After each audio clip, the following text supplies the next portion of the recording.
Well, now we wind the story on 30 years from the French Revolution. And we return to where this story began, to Manchester, and the Peterloo Massacre of 1819. On a hot day in August, a peaceful crowd, anxious for reform, had assembled in the heart of the city. But this day that began in high spirits was to end in tragedy.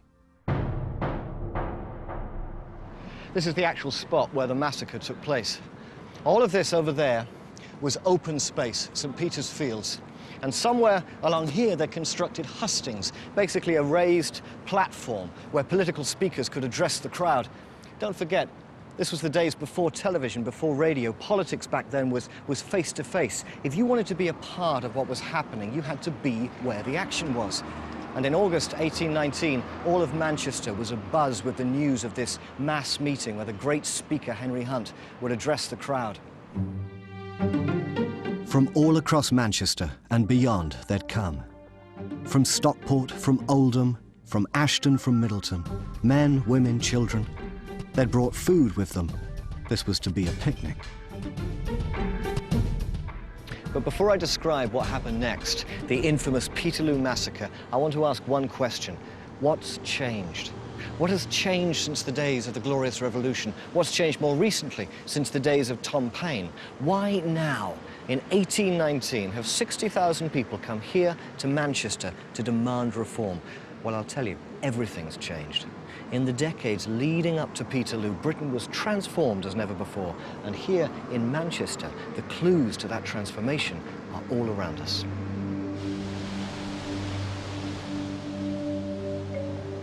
A mile west of St. Peter's Fields is Castle Fields, a warren of canals and old industrial warehouses. Castle Fields was once the heart of Manchester's Industrial Revolution. On his estates in Worsley, just west of here, the first Duke of Bridgewater was mining coal. This was back in the 1750s and the 1760s. And he built this canal here to bring his coal right into the heart of Manchester. It was offloaded onto these wharves, and from here it was sold on to the mills and the factories that were springing up all across the greater Manchester region. This coal was used for smelting iron. Within decades, it would be used to power steam engines, driving machinery, producing manufactured goods, mostly cotton and cloth, ever faster. What was beginning here was the transformation of Britain into the world's first industrial nation. And the consequence of that change was devastating. The old sleepy England of villages and labourers and blacksmiths and pubs continued. Of course it continued. But in parallel with that vision of a green and pleasant land, a new vision, dreadful and magnificent, came crashing in. A vision of smokestacks and brick and the incessant hungry pounding of the looms. And unbelievable numbers of people, concentrated now into the cities in ever-increasing numbers. And these city folk weren't like country folk. They weren't isolated. They weren't cut off from the political action. Here, every new idea was dissected and discussed in the streets, on the factory floors. And so, yes, when it was announced that Henry Hunt was holding a meeting in St. Peter's Fields, the news spread like wildfire. What do they want? The proud weavers' families who marched here on that fateful August afternoon. Their banners spelt it out. First, liberty. You don't have to be physically chained to be a slave. These people believed they were captive in their powerlessness. They wanted a voice, and hence their next slogan, universal suffrage. It means votes for all. The problem was working men and women in places like Manchester were entirely unrepresented in Parliament. Not just because they didn't have the vote, they didn't even have MPs. The spread of MPs across the nation had been fixed decades earlier, before these industrial cities even existed. And so you had this entirely stupid situation with maybe one MP over here in a completely empty piece of countryside representing, I don't know, a cow and a couple of sheep. And over here you've got this industrial city with 50,000 people without a single MP.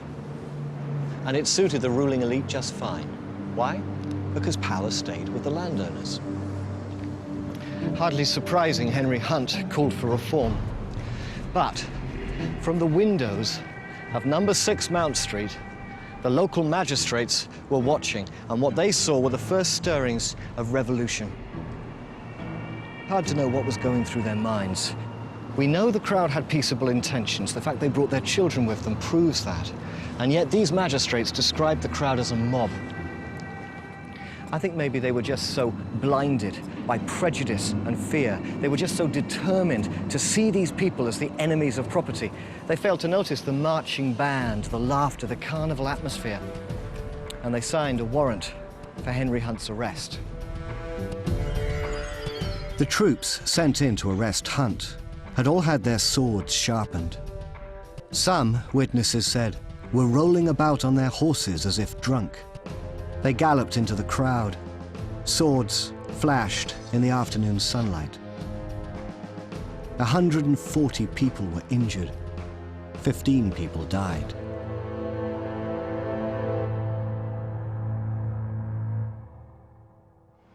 The massacre was a wake-up call not easily ignored. And so the battle lines were drawn, those for reform and those against. And the struggle between them would dominate British history for decades yet to come.